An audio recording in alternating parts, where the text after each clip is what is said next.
L'informatique quantique promet de révolutionner notre façon de traiter l'information.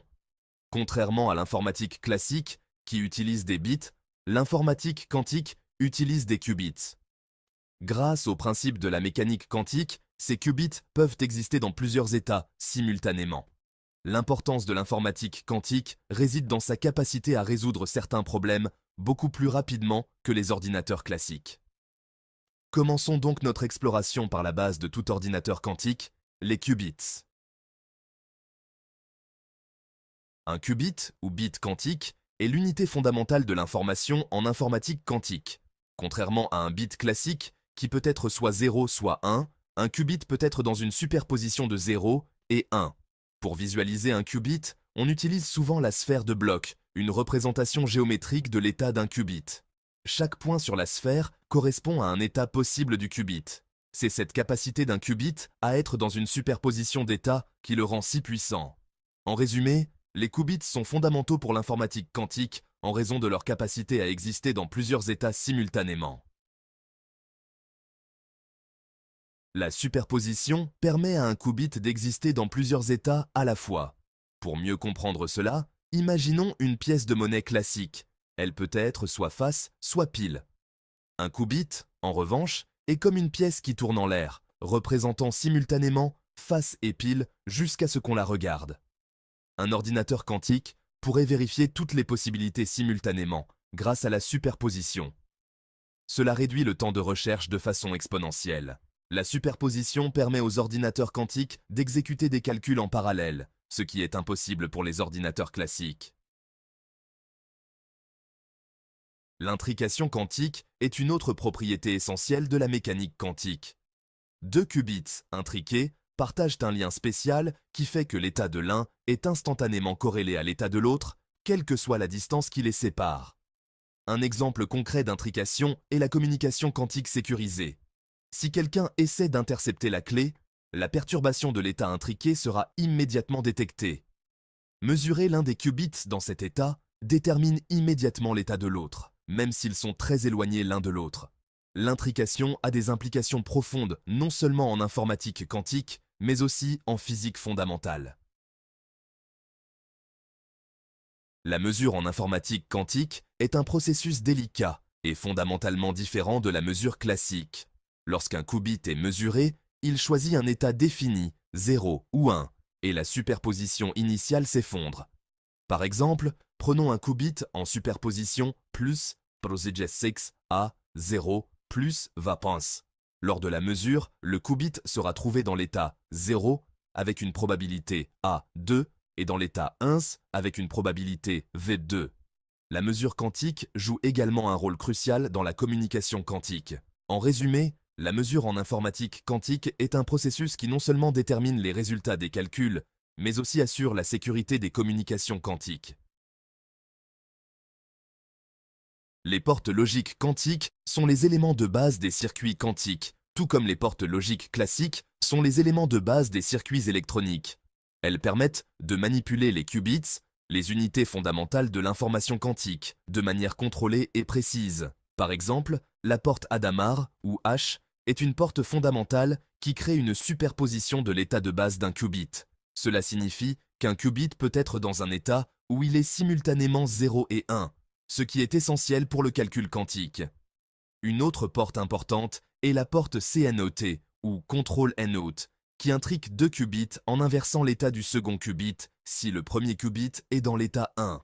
Cette intrication est une propriété unique des systèmes quantiques, permettant des corrélations entre qubits qui ne sont pas possibles dans les systèmes classiques. La combinaison de différentes portes logiques quantiques permet de construire des circuits quantiques complexes capables d'exécuter des algorithmes quantiques. Ces algorithmes peuvent résoudre des problèmes que les ordinateurs classiques ne peuvent pas traiter efficacement, comme la factorisation de grands nombres ou la simulation de molécules. Les portes logiques quantiques doivent être implémentées avec une grande précision pour que les algorithmes fonctionnent correctement. Toute petite erreur peut entraîner des résultats incorrects, ce qui rend la fabrication et la calibration des composants quantiques extrêmement délicates. En somme, les portes logiques quantiques sont les briques élémentaires des circuits quantiques, permettant la manipulation précise des qubits pour exécuter des algorithmes quantiques complexes. Leur développement et leur perfectionnement sont cruciaux pour l'avancement de la technologie quantique et son application à des problèmes réels. La décohérence est l'un des principaux défis de l'informatique quantique. Elle représente un obstacle majeur pour la réalisation de calculs quantiques fiables et précis. Elle se produit lorsque les qubits perdent leur cohérence quantique en raison de l'interaction avec leur environnement. Cette interaction peut être causée par des facteurs externes tels que la température, les champs électromagnétiques ou même les vibrations mécaniques. Cette perte de cohérence entraîne la transformation des états quantiques en états classiques, rendant impossible l'exploitation des propriétés quantiques telles que la superposition et l'intrication. Sans ces propriétés, les ordinateurs quantiques ne peuvent pas surpasser les ordinateurs classiques dans certaines tâches complexes. Pour atténuer les effets de la décohérence, les chercheurs développent des techniques de correction d'erreurs quantiques. Ces techniques sont essentielles pour maintenir la cohérence des qubits pendant les calculs. Une méthode courante consiste à encoder les qubits dans des codes correcteurs d'erreurs qui utilisent plusieurs qubits physiques pour représenter un qubit logique. Cela permet de détecter et de corriger les erreurs qui surviennent pendant les calculs. En conclusion, la décohérence est un obstacle majeur pour l'informatique quantique, mais des progrès significatifs sont réalisés grâce aux techniques de correction d'erreurs. Ces avancées nous rapprochent de la réalisation du potentiel complet des ordinateurs quantiques, ouvrant la voie à des innovations révolutionnaires dans divers domaines. La correction d'erreurs quantiques est une discipline essentielle pour le développement de systèmes quantiques stables et fiables. Les codes correcteurs d'erreurs quantiques sont conçus pour détecter et corriger ces erreurs sans détruire l'information quantique. Un des codes correcteurs d'erreurs les plus utilisés est le code de Shor. Un autre exemple est le code de surface, qui est particulièrement adapté aux architectures matérielles modernes. La mise en œuvre de ces codes nécessite des ressources supplémentaires, car chaque qubit logique doit être représenté par plusieurs qubits physiques. En résumé, la correction d'erreurs quantiques est une technologie essentielle pour surmonter les défis posés par la décohérence et les perturbations externes. L'implémentation physique des ordinateurs quantiques est un domaine en constante évolution. Les chercheurs du monde entier travaillent sans relâche pour surmonter les défis techniques et théoriques afin de rendre ces machines révolutionnaires plus accessibles et plus puissantes. Parmi les technologies les plus prometteuses, on trouve les qubits supraconducteurs, les ions piégés et les qubits à base de spins électroniques dans les semi-conducteurs.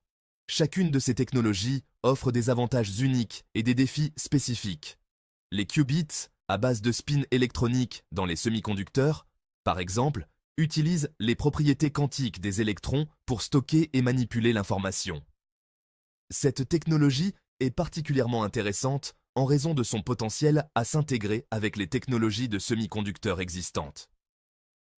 Les qubits supraconducteurs, utilisés par des entreprises comme IBM et Google, exploitent les propriétés des circuits supraconducteurs refroidis à des températures proches du zéro absolu. Ces qubits sont capables de maintenir des états quantiques cohérents pendant des périodes relativement longues, ce qui est crucial pour les calculs quantiques. Les ions piégés, utilisés par des entreprises comme IonQ et Honeywell, utilisent des champs électromagnétiques pour piéger des ions individuels dans le vide. Cette technologie permet un contrôle précis des qubits et une faible interaction avec l'environnement, réduisant ainsi les erreurs de calcul. Enfin, les qubits à base de spin électroniques dans les semi-conducteurs, explorés par des projets comme ceux d'Intel, utilisent les spins des électrons dans des matériaux semi-conducteurs pour représenter les qubits. Cette approche pourrait permettre une intégration plus facile avec les technologies de fabrication de puces existantes, ouvrant la voie à des ordinateurs quantiques plus compacts et plus efficaces. Plusieurs technologies prometteuses sont en développement pour l'implémentation physique des qubits, chacune avec ses avantages et ses défis. La course pour créer un ordinateur quantique pratique et puissant est en cours, et chaque avancée nous rapproche un peu plus de cette révolution technologique. En conclusion, l'informatique quantique est un domaine en pleine expansion qui repose sur des concepts fondamentaux tels que les qubits, la superposition, l'intrication et la mesure. Merci d'avoir suivi cette introduction à l'informatique quantique.